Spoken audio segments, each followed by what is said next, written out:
Hi, welcome everyone to PopCultX episode 144. As always, I am Gabriel along with Danny, your co-host of PopCultX, all things pop culture. So let's go ahead and jump right into it. Danny, how are you? I am doing well. Just watching stuff, listening to stuff, buying a new hat for myself, which is available on our merch store. If anyone out there wants to look cool, maybe like me or like the person in the image I use there. Yeah, there's lots of cool stuff we have on there. Before we get into things, I want to mention another cool feature that we have on our website, which a literary titled Fan Feature Friday.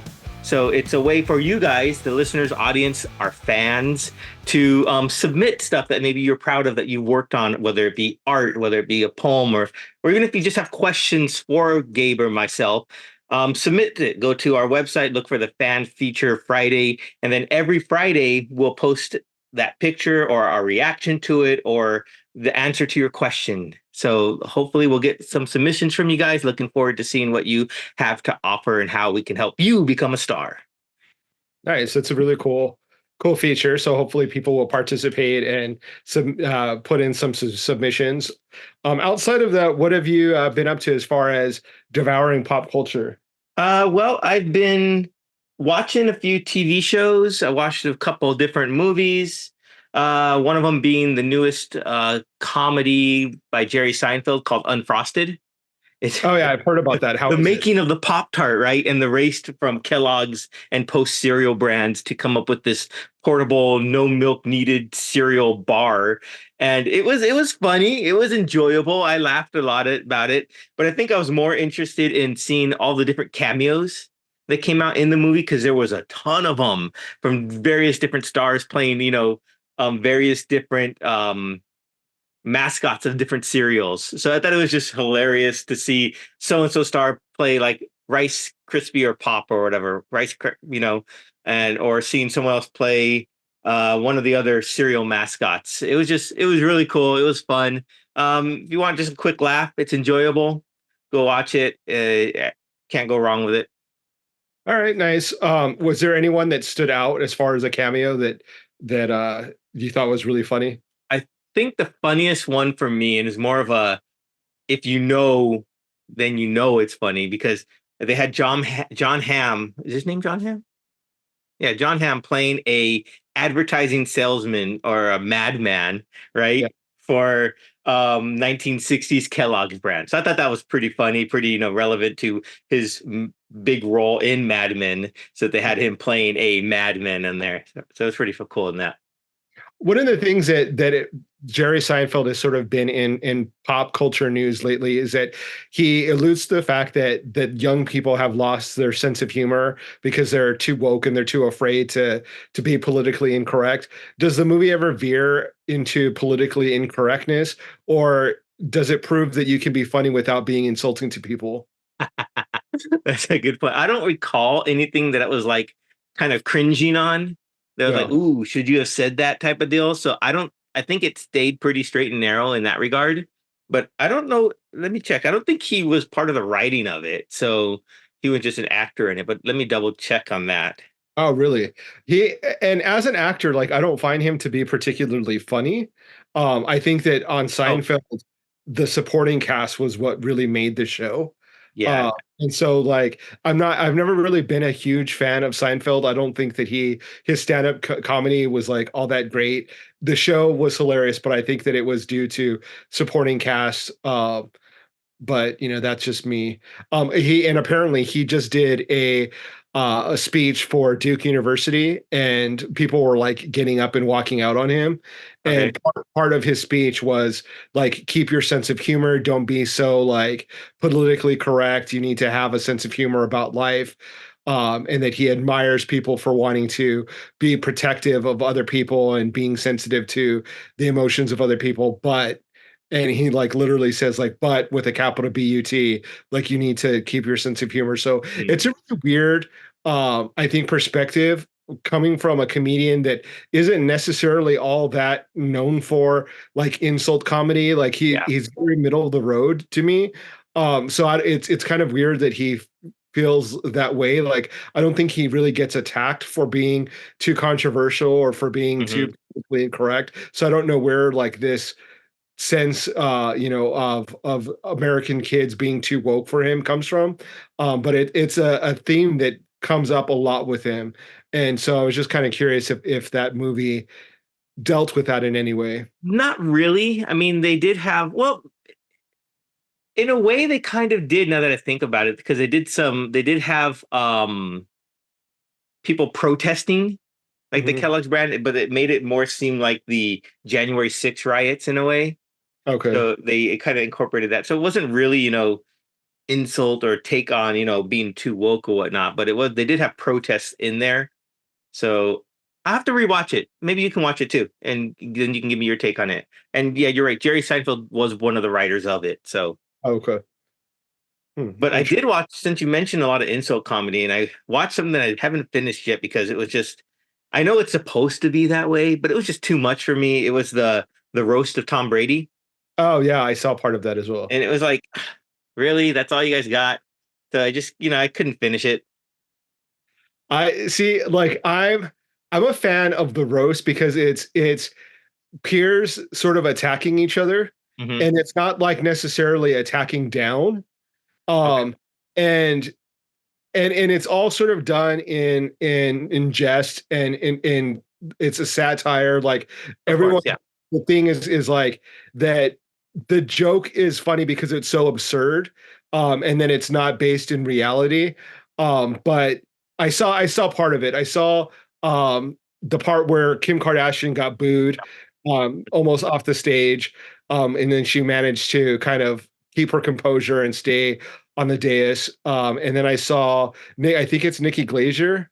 Hmm. Saw part of her, and I saw Will Ferrell come out and do his bit, which was Yeah, that really was Will Ferrell always does something in a character, right? Whether it be Ron yeah, Burgundy, president of Hollywood, or I saw once, I think he did an interview once where he said that he's more comfortable in a character than as himself, yeah. which is understandable because I would feel that way too. Well, yeah, because I think he would be more considered a comedic actor than a Yeah, comedian, right? So absolutely. I would see that he inhabiting a character would be easier for him Mhm. than doing like a stand-up set. So, but yeah, I thought it was funny. I apparently after it aired, Giselle Bundchen, Tom Brady's ex-wife, was kind of upset, saying that and her children were kind of upset and hurt by the jokes or the insinuations that were made, and she was upset that he didn't defend her in the show. To which, I mean, I kind of being in a public eye, married to a public figure, I think you need to have a little bit thicker skin than that. It was a roast. It wasn't like it was people making snide comments about her that were based in reality. It was just, to make fun of them and their situation. So I feel like it's a little bit like, don't take yourself too serious and have a little bit thicker skin, Giselle. Yeah, that's true for her because I mean she is a famous model, so she should be used to having a thicker skin.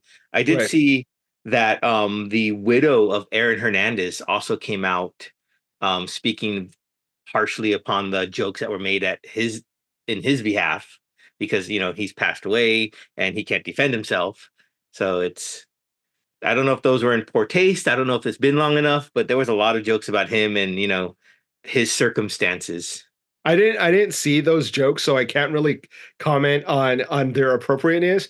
But I kind of feel like when someone's convicted of murder, that you don't have to be so sensitive and walk on eggshells around them. Yeah, okay, that's Party fair enough. there.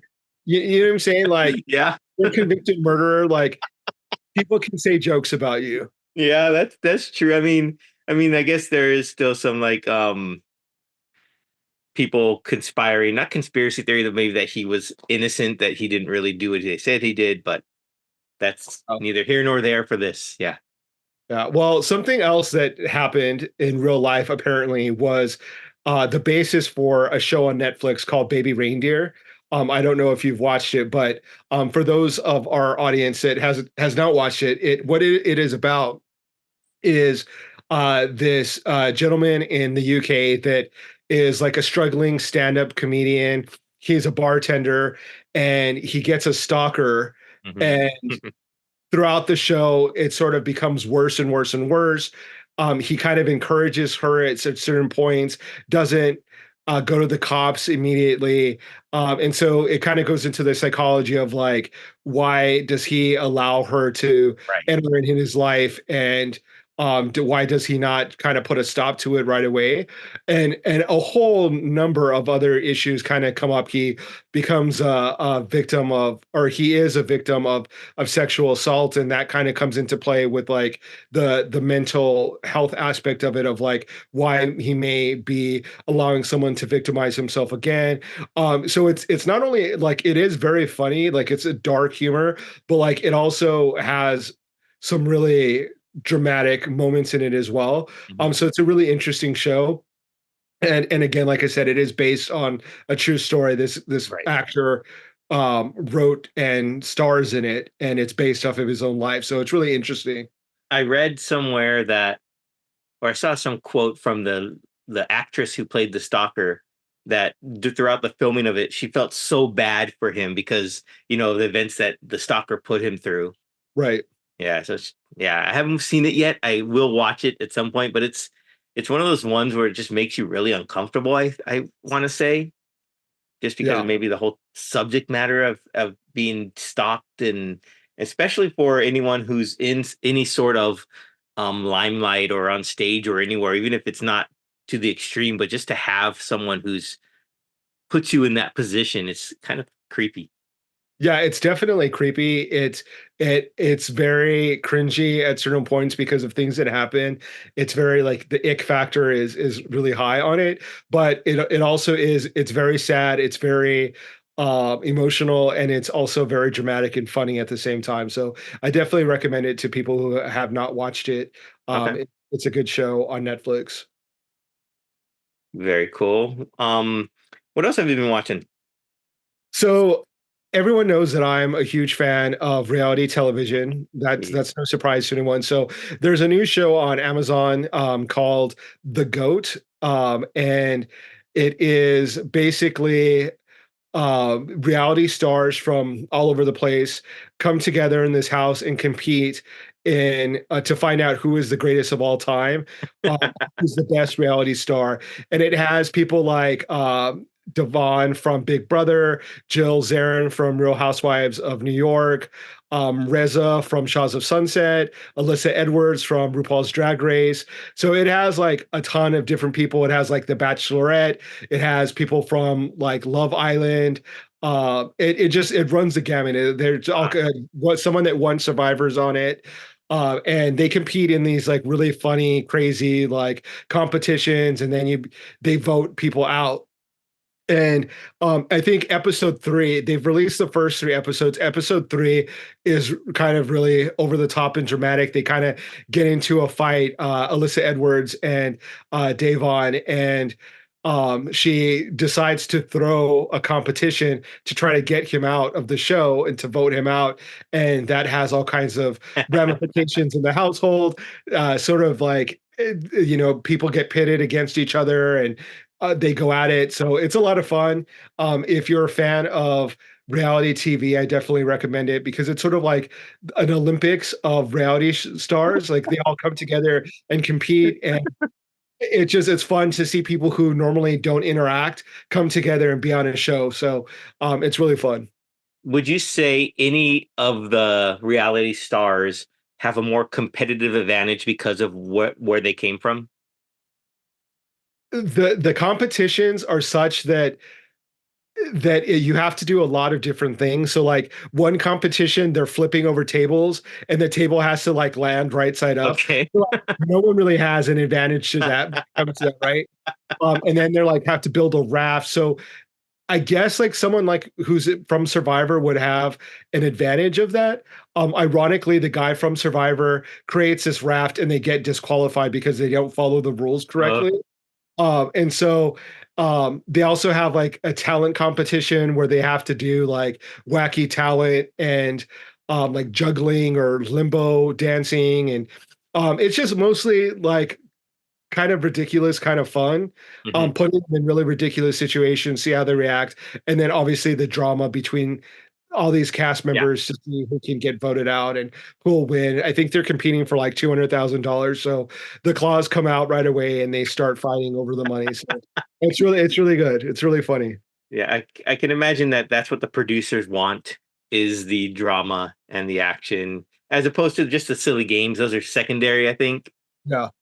So that's cool. That's cool, especially if you're a big fan of reality TV. Yeah, Yeah. and the host of Tosh Point oh, which is the comedian, he's Uh-huh. the host. So he also brings like some comedic relief to it. So it's pretty funny.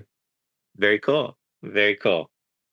I watched a documentary, which, if you out there know that that's not a huge part of my watching genre, I guess. I watched a documentary, I think it was called TLC Forever, about the band TLC.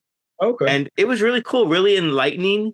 Because especially TLC during the heyday, the mid to late 90s, early 2000s, and it really gave a good insight into what they went through, especially when they were touring, especially with the sickle cell sickness that T-Boz had, and how she endured that through her travels and tours.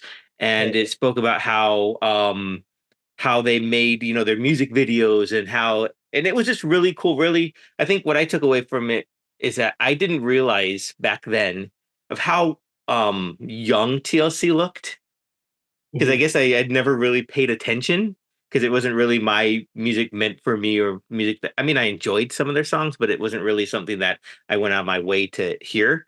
But Yeah. just watching it and seeing the footage that they shared from it, and watching them grow up while performing, it was like, wow, they started out really, really young, it felt like.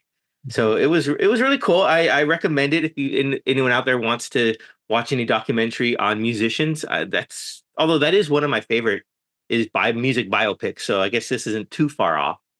Yeah. Um, Yeah, I think that their life is really interesting. Their career. I'm a big fan of TLC. They're one of the biggest female pop oh, groups of the all biggest, time. yeah. And they've definitely influenced a lot of other people, whether it be like Destiny's Child and then Beyonce, etc. So I love their music. I'm a big fan, and I have sort of followed along with a lot of the trials and tribulations that they've had, like Lisa Left Eye Lopez burning down and Andre Rison's house, I remember that. her unfortunately like passing away in Yeah. Honduras in a fatal car crash, Tion having sickle cell anemia and having to sort of overcome that in order to still be successful, and then ultimately like their biggest challenge was basically just making money off of Hmm. the contract that they signed to with their label, and how they were literally making like pennies Yeah, on the dollar exactly. Hmm. for every CD that they were selling or album, and how they were like pretty much broke and they were on the top of the game. So it's sort of a really it's I think it's interesting for people who are in the music industry that want to make it as like a warning of like how to best represent yourself and get the best record deal for yourself, and not just sort of sign away your life Hmm. and in promise of like having fame and fortune, because so many people sign record deals that are horrible Yeah. and they're very successful, but they're not making money. Yeah. So it's like a case study in that. Yeah. Yeah, and the other thing is just that I think they're really fascinating. They are very charismatic. Chili, Left Eye, and T-Boz are just they're very charismatic. They're very fun to watch. They're Yeah. funny. They're Absolutely. over the top and dramatic, and so I've been really big fan of theirs. So yeah, I'm gonna have to sit down and watch that for sure. Oh, yeah, for sure. And one of the things that really stood out to me was their music videos. I mean, I Yeah, of course I'd seen them, but didn't really pay much attention to them. But knowing that they themselves had the majority of the input on those music videos, and what they wanted them to be to represent their artistry, I thought was really fascinating, because music videos as a whole are a whole other art form, right? So yeah, the way they were able to express their songs through that medium was really fascinating to me.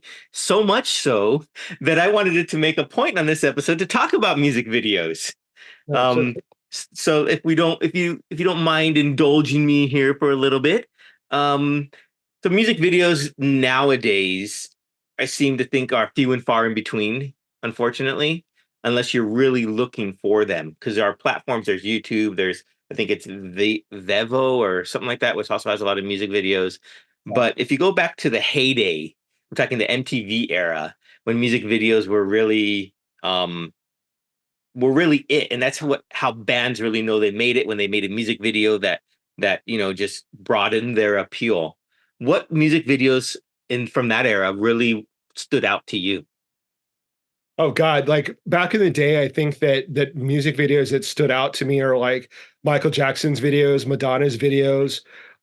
That's sort of like from our generation, from like the Gen X perspective. Um, Thriller uh for Michael Jackson was just huge. I mean, that was like a Yeah, movie, right? yeah, It was absolutely. they took the art form of video making, and I think it was John Landis who was the director for the video, and he was a movie maker. He was a filmmaker, and him and Michael Jackson like created this small music video movie moment.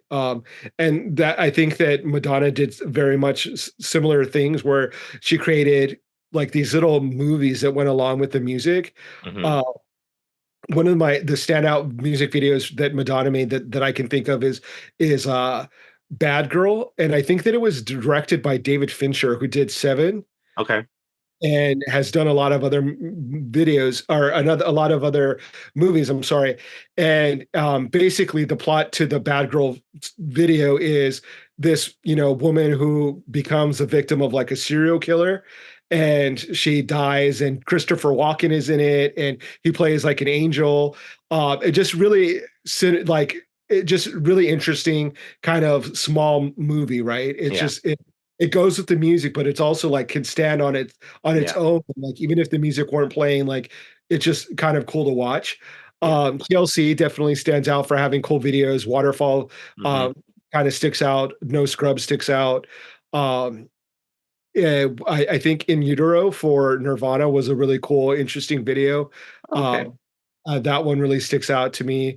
Um, I mean, there's a ton. I could think of Mark Romanek is probably my favorite music video director. He did a lot of stuff for like Bjork. He did, wait, did he do so? Yeah, for Madonna, I'm sorry. He did stuff for Nine Inch Nails. Today Um, actually is the 30-year anniversary of Closer. Yeah. Yeah, he that is actually like a really great video, but my favorite video that Mark Romanek did for Nine Inch Nails is Perfect Drug. It's Mm, such a okay. cool, Hmm. it was inspired by the art of Edward Gorey, who is this like illustrator from back in the day, and they kind of remade the imagery from some of the images that he made famous. But I could go on. I love music videos. I'm like a big fan of music videos. Hmm. What are some of your favorites? Oof. Well, for Nirvana, you mentioned "Smells Like Teen Spirit" is also one of my favorites. And to top that all off, Weird Al's parody of it, "Smells Like," uh, whatever I don't remember. It smells like Nirvana, I think, where they do almost do a shot by shot replica of the video, but with just Weird Al's comedic take on it. I think Yeah, it's just brilliant and a brilliant way to showcase that. Oh goodness, I think I like Black Hole Sun a lot by Soundgarden. It's just weird, it's just got this weird trippy vibe. Um, I think you mentioned Madonna, like a prayer, yeah. and I think just more so not because of the video, but just the controversy it stirred up. I Mhm, remember reading about it and hearing about it, and it was just like, especially for the whole religious group, right? Because of the imagery they show in the video, was it really stood out to me. mhm. I mean, it's a good song, but the video really made it stand out even more. Um, what other videos? Goodness, did I enjoy? I'll have to think about some more. Yeah, another artist that or director that I really like is Michel Gondry. He did videos for like Bjork. Okay. Of Me, I think, was one of them. And he did really cool for Daft Punk. He did really cool videos, and then he went on and made Eternal's Sunshine of the Spotless Mind. Oh, Um, nice. Okay, right on. So a lot of filmmakers started by making music videos and then Yeah. going in filmmaking. Yeah. I mean, well, one of my favorite photographers was also did made a lot of videos, and that's Herb Ritz. Yeah. He did like Love Will Never Die by Janet Jackson, Wicked Game by Chris Isaac, and a lot of he did Cherish by Madonna was probably one of his earlier ones. He did a Yeah. lot of music videos, and he's one of my favorite photographers. So I really enjoy his style. So yeah, I Yeah. guess people who still photography as opposed to video directing all come together in this wonderful world of music videos. Yeah. Yeah, I really I miss those days when people had like music premiere like premieres of music Yeah, videos, yeah. and it was like really noteworthy. Like I remember Madonna having videos that they would only show at like midnight, because they were, too Hmm. explicit. Or you would have to like buy, like you had to go out and like purchase a video cassette of her video because MTV like wouldn't play it. Hmm. There are still people that are making really cool videos. I think of like Lady Gaga makes really Yeah, cool music he videos. does.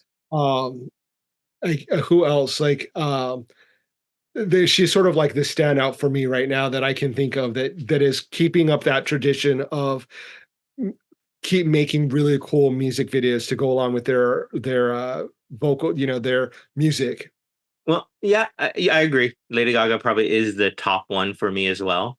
Um, but do you think how have things changed with like the impact of like YouTube being like the major distribution platform for music videos nowadays?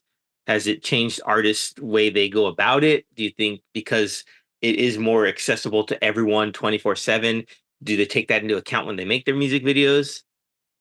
Well, I think that they don't have the censorship that would like MTV. They don't have to like Hmm. abide by the standards of MTV or like please the executives over at MTV anymore. Yeah. So I would assume that it would give them a little bit more freedom to do what they want. Megan Thee Stallion just released a video. I think it's called DOA or something that to that effect. Um, and it's pretty provocative. I mean, she's dancing in like an outfit that is basically like a pair of boots, and I don't know if she could have gotten away with that on MTV, but she can certainly do that, on YouTube, and make the videos that she wants to do. That's another one that's like really cool, and that she's continuing that tradition of making really cool music videos. But I think that they have to be very engaging in order for people to want to look them up on the internet. Hmm. Uh, that they don't have the machine of MTV, Yeah. putting them out there for them. So Yeah. they have to make sure that they're good, that they're attention grabbing. Otherwise, people are they're not going to get those views. Very true. Do you think a channel could come along or a streaming platform that could replace MTV? Do you think that's possible? I think people don't really want 24 hours of music videos anymore. I don't think that is something that is desired, because people are looking at music videos that they want to watch and watch them at their Yeah. own time Hmm. and when they want to Hmm. watch it. So I don't necessarily think that a channel that plays music videos 24 hours a day is something that is really needed or wanted anymore. So no more VJs, right? Video jockeys, I guess. No more It's downtown really Julie sad Brown. because I used to love watching like 120 minutes Hmm. on TV and like watch all the cool videos that like all the alternative artists Yeah. used to make, like Tori Amos, and we talked about Nine Inch Nails, Tool. I mean, they had some really creative, cool videos, and Hmm. I miss that era. Yeah. So do I. So do I. But you're, but like you said, people will go watch videos on their own time, on demand when they want to. And I have a list of the 10 most viewed videos on YouTube, which is proof of that matter. So Okay. I'm going to read them to you, just so we can just get a sense of um, who these artists are. And I think it's the interesting thing on the list. It's pretty diverse list. There's not like one genre, one band, one artist that really takes over the list. It's pretty varied. So the first one, number 10, is has 3.91 billion views. So we're B with a billion. And this is from, I think, as of 2024. So maybe January. So this is where I pulled my data from, and that is I want to say it's Waka Waka This Time for Africa by Shakira. Oh wow. So that's number 10 with 3.91. Now coming in at number 9 is Roar by Katy Perry with 3.994 million. So I'm 0 for 2, I think, on seeing these videos so far. Okay, so number 8 is Counting Stars by One Republic, which has 4.01 billion views, Wow. which I like that song. It's catchy. I don't think I've ever seen the video, but I like the song. Number 7 is Sugar by Maroon 5, which has 4.035 billion views. And they make a note that the cool thing about this video is that it showcases a lot of different wedding performances. Hmm. So I thought that's interesting. I just listened to the song not too long ago just to hear it, and it was good. I mean, Maroon 5's Maroon 5. So number 6 we have Dame Tu Cosita by El Chombo featuring Cuddy Ranks, which has 4.612 billion views, Wow. which that's quite a bit if you just think about how many four. That's like half the world has watched that video, right? If you think about it that way, there's like what 8 billion people in this world. So there's half of those people have watched the video. That's at least once, right?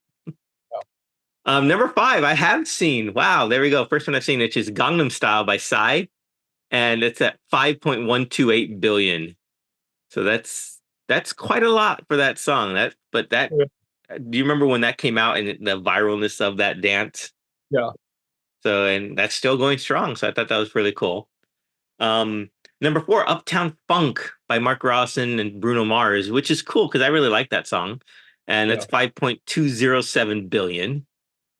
Um, Now we're getting into the top 3. Any guesses to what you think might the top any of the top 3 might be? Based off of so far of the artists that are on there, maybe Michael Jackson Thriller would be in the top 3 for in my opinion. Um God, who else? Maybe I just I want don't what's just that? remember that these are YouTube views, right? Right. So They're so more modern. yeah, keep that Uh in mind. Maybe like Drake or Rihanna. Uh no, not really. So Oh, I'll tell you. all right. Number 3 is "See You Again" by Wiz Khalifa and Charlie Puth, which I guess was a tribute video to Paul Walker, All or right. which has 6.241 billion views. I don't understand. I don't get when you get to these huge, insane numbers. It's like, who watches this? Like, Yeah. who watches it in repeat, right? And number 2, which is I really like this song. It's "A Shape of You" by Ed Sheeran, Okay. and that has 6.248 billion views. So pretty close. But the number 1 song, and this is a global hit because it really is. It's Despacito by Louis Fonsi and Daddy Yankee, and that has 8.426 billion views. Wow. Wait, so that's not the Justin Bieber version, right? That's without him? I guess it doesn't say his name there, so Oh, maybe he's in the video. I don't know. Maybe um they're just giving credit to the artist who created the song. I don't know. oh, that's really interesting. But it makes sense if it's a Spanish language album, with as large as Latin America is, Central America, and then all Hmm. the Spanish, music fans in North America and in Europe that a Latin American or a Latin video would be very popular. Yeah, yeah. But I'll put a caveat on this list. I put a filter in to take out any kids videos, Yeah. kids music videos. Now, if I included that in there, the number 1 song by a long shot, any I guess to what that might be? I know it. It probably is like what Baby Shark or what is it called? Yeah. Baby Shark Dance by Pink Fong. Yeah. Any guesses to the amount of views that has? Oh God, it has to be like 10 billion like watching. You're a little under there, just a tad. Wow, 14.426 billion views. that's crazy. That is absolutely insane. But Yeah. good for them, right? Yeah, I could see little kids just watching it on repeat over and over again. So Yep. And that's all from probably like 10 households watching that. yeah. So I'm curious for our audience and people who stuck around this long into this episode. What is your favorite music video of all time? Do you have a moment, an artist that really captures of music, the essence of their music in video form? What is your favorite? Let us know in the comments or shoot us a message on social media. Let us know what your favorite is there. Yeah, for sure. Well, anything else you have for this episode? Oh, and thank you for indulging me on this music video. It was really on my mind for a while. Yeah, no, I love music videos, so I can talk about music videos all the time. Um, I love watching music videos, so it's all good. And when we probably hit stop on this episode, I'll probably think of like three more that, oh yeah, why didn't I say that? So I'll make sure to put them in our comments in the comment section as like a little asterisk or appendix of videos we forgot to talk about. Yeah, for sure. Well, I think that wraps it up then for this episode of PopCultX. Thank you everyone for tuning in, for liking, sharing, and subscribing. We look forward to catching you on the next episode. We'll see you.